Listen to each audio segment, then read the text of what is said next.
अहिल्याबाई होलकर को देवी का रूप क्यों माना जाता है? जी हाँ, मराठा साम्राज्य की प्रसिद्ध महारानी तथा इतिहास प्रसिद्ध सूबेदार मल्हार राव होलकर के पुत्र खांडे राव की धर्मपत्नी थी। वे परिहार गोत्र की थी। माहेश्वर को राजधानी बनाकर शासन किया। अहिल्याबाई ने अपने राज्य की सीमाओं के बाहर भारत भर के प्रसिद्ध तीर्थों और स्थानों में मंदिर बनवाए, घाट बनवाए, कुओं और बावड़ियों का निर्माण करवाया, मार्ग बनवाए, काशी विश्वनाथ में शिवलिंग को स्थापित किया, भूखों के लिए अन्न क्षेत्र खोले, प्यासों के लिए प्याऊ बनवाए, मंदिरों में विद्वानों की नियुक्ति, शास्त्रों के मनन चिंतन और प्रवचन के लिए करवाई। अहिल्याबाई होलकर के संबंध में दो प्रकार की विचारधाराएं हैं। एक में उनको देवी के अवतार की पदवी दी गई है, तो दूसरे में उनके अति उत्कृष्ट गुणों के साथ अंधविश्वासों और रूढ़ियों के प्रति श्रद्धा को भी प्रकट किया गया है। वे अंधेरे में प्रकाश किरण के समान थी, जिसे अंधेरा बार बार ग्रसने की चेष्टा करता रहा। अपने उत्कृष्ट विचारों एवं नैतिक आचरण के चलते ही समाज में उन्हें देवी का दर्जा मिला। प्रदेश के प्रधान सेवक डॉक्टर मोहन यादव ने देवी स्वरूप अहिल्याबाई होलकर को अलग अंदाज में याद किया है।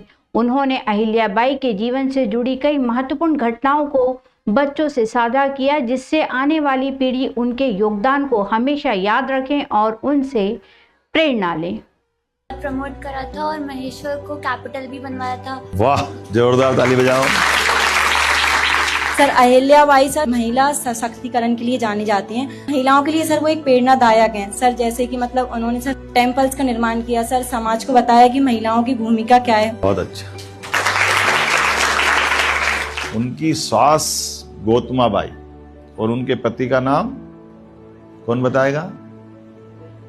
मल्हार राव, जो होलकर साम्राज्य के संस्थापक थे। इन्होंने अपनी बहू को पसंद किया उनकी बहादुरी के लिए।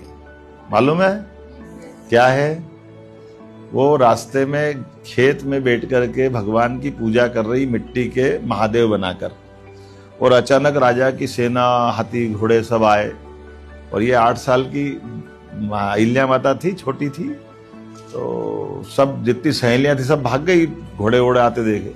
अहिल्या माता ने कही भगवान को कौन छोड़ेगा, मैं तो भगवान की पूजा कर रही हूँ। तो उनके सैनिक आए, हटो जरा, तुम कुचा जाओगी, परेशान हो जाओगी। उन्होंने कहा कैसे कुचा जाएंगे, भगवान की रक्षा कर रहे हो, भगवान मेरी रक्षा करेंगे, मेरे को नहीं हटना। तो ये उनकी बहादुरी थी। उनका मानना था कि उनका राज्य तो छोटा था, लेकिन इस देश के अंदर जहां जहां मंदिर है, तो मंदिर जहां होंगे बनारस, सोमनाथ, हिमालय के ऊपर बद्रीनाथ, केदारनाथ, गंगोत्री, ऐसे जहां जहां उनको लगा तो सब दूर उनने धार्मिक दृष्टि से मंदिर बनाए।